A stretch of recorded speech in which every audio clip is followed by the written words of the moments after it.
नमस्ते।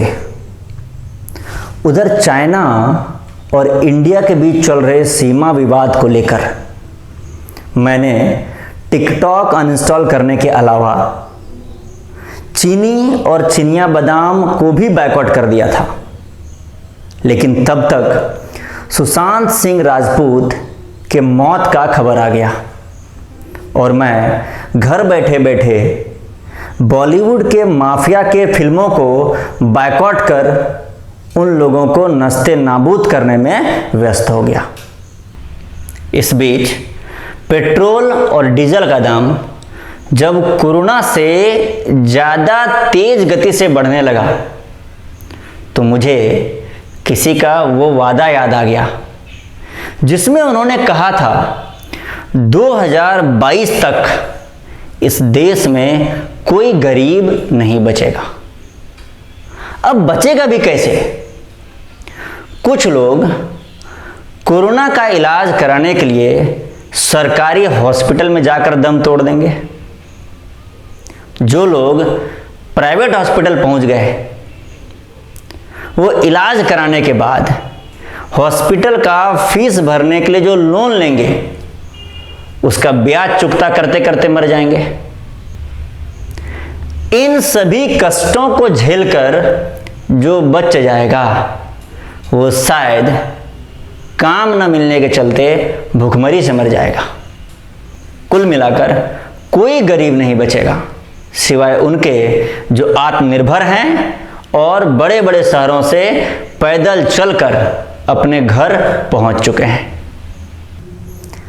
टेबल पर किताब कॉपी लेकर पढ़ने बैठा ही था कि देश की इन्हीं समस्याओं के बारे में सोचते सोचते और आईएएस बनकर इन समस्याओं को जड़ से सॉल्व कर देने का सपना देखते देखते एक और दिन वैसे ही निकल गया जैसे कुल 40,000 करोड़ रुपए लोन लेकर नीरव मोदी और विजय माल्या जैसे 31 लोग इस देश से बाहर निकल गए और हमें पता तक नहीं चला। खैर, अब तक आप लोगों को यह पता चल ही गया होगा कि हम सिर्फ और सिर्फ आपके बारे में बात कर रहे हैं। तो दोस्तों, आज हम लोग बात करने वाले हैं लॉकडाउन जैसे इस आपदा को कैसे अवसर बनाया जाए। ध्यान दीजिएगा, प्राइवेट हॉस्पिटल्स की तरह नहीं बल्कि अपने टाइम को बेस्ट यूटिलाइज करके। तो दोस्तों, हम सभी के जीवन में दो सर्कल होते हैं। पहला सर्कल होता है सर्कल ऑफ कंसर्न, जिसका मतलब है कि वो सभी घटनाएं, वो सभी इश्यूज जिनके प्रति हम अपनी संवेदनाएं रखते हैं और उसे एक्सप्रेस करना चाहते हैं, पर उन घटनाओं पर, उन इश्यूज पर हमारा बिल्कुल भी कंट्रोल नहीं होता। जैसे यूएस का प्रेसिडेंट कौन बनेगा, इंडिया चाइना बॉर्डर क्लैश को मद्देनजर रखते हुए भारत सरकार को क्या कदम उठाने चाहिए, लॉकडाउन कब खुलेगा और कोरोना का वैक्सीन कब आएगा। दोस्तों, we cannot do anything about it because we have no control over it। और दूसरा सर्कल होता है सर्कल ऑफ इन्फ्लुएंस। इसमें वो सभी घटनाएं, वो सभी इश्यूज और वो सभी एक्टिविटीज आते हैं जो हमारे करियर और सक्सेस से रिलेटेड होते हैं या फिर हम उनके प्रति संवेदनाएं रखते हैं और हम इन पर कंट्रोल भी रखते हैं। जैसे हमारा पढ़ाई, हमारा हेल्थ, हमारे भाई बहनों का पढ़ाई, हमारे रिश्तेदारों परिवार वालों का हेल्थ और हमारे किसी दोस्त का एक प्रॉब्लम, एकेडमिक प्रॉब्लम जिसको हम सॉल्व कर सकते हैं। ये सभी चीजें हमारे इन्फ्लुएंस में होता है और इन पर हमारा कंट्रोल होता है। तो बताइए कि हमें अपना ज्यादातर यानी कि 90% टाइम सर्कल ऑफ इन्फ्लुएंस पर लगाना चाहिए या फिर सर्कल ऑफ कंसर्न पे लगाना चाहिए। और दुख की बात यह है कि हम सभी अपने जीवन का बहुमूल्य समय सर्कल ऑफ कंसर्न पर लगा देते हैं। एक कहावत है, the main thing in the life is to keep the main thing as main thing. अगर आप इस कहावत का मतलब समझ गए तो कमेंट सेक्शन में हमें बताइएगा कि आप कैसे इस स्टेटमेंट को अपने लाइफ में अप्लाई करने वाले हैं। चलिए अब हम लोग एक छोटा सा कैलकुलेशन करते हैं। हम सब के पास एक दिन में 24 आवर्स हैं और उसमें से 6 से 7 घंटा हम रेस्ट करने में निकाल देते हैं, ठीक है। बचे हुए जो 17 घंटे हैं उसमें 2 घंटा लगभग डेली ड्यूटीज जैसे कि खाना नहाना, ऑफ कोर्स कुछ लोग साप्ताहिक स्नान करके दिन का 10-15 मिनट तो जरूर बचा लेते होंगे, पर इन जनरल 2 घंटा डेली ड्यूटीज में निकल जाता है। बचे हुए 15 घंटे में से हम लोग 5 घंटे क्लासेस अटेंड करते हैं, ऑफलाइन या ऑनलाइन, और जो 10 घंटा बचा वही 10 घंटा हम कैसे यूटिलाइज करते हैं ये हमारे जीवन को निर्धारित करता है।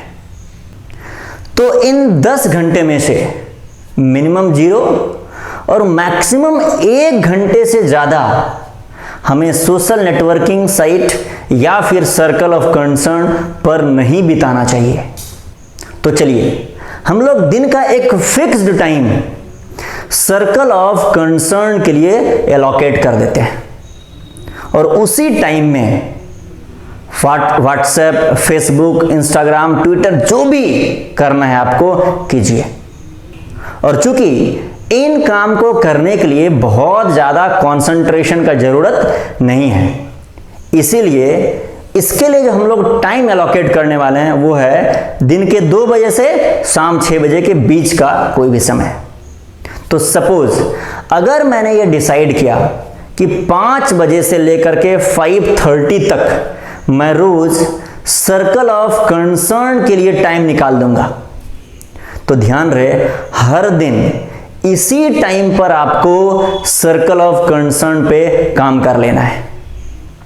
पर इसमें एक प्रॉब्लम है, जैसे ही आप किताब कॉपी लेकर टेबल पर पढ़ने बैठेंगे आपके दृष्टि पटल पर एक देश का ज्वलंत समस्या उभर कर सामने आएगा और आपको लगेगा कि आखिर मैं क्या कर रहा हूं। देखिए, काला धन, अच्छे दिन, जेईई मेंस, नीट का एग्जाम, कोरोना का वैक्सीन जब आना होगा आ जाएगा। आप इसकी चिंता न करें क्योंकि ये आपके कंट्रोल में नहीं है। अरे जब आ जाएगा तो हमें भी पता चल जाएगा, आपको भी पता चल जाएगा। तो दोस्तों यही तपस्या करना है हमें कि दिन का जो भी टाइम हमने एलोकेट किया है सर्कल ऑफ कंसर्न के लिए, उसके अलावा 1 मिनट भी हमें उसके बारे में नहीं सोचना है। चाहे किसी दोस्त का एक बहुत ही अच्छा सा अपडेट क्यों ना आ गया हो फेसबुक पर, हमें उसे नहीं देखना है। केवल 10 दिन आप ये तपस्या करके देखो। अरे भगवान भी बोलेंगे कि बस कर पगले, रुलाएगा क्या।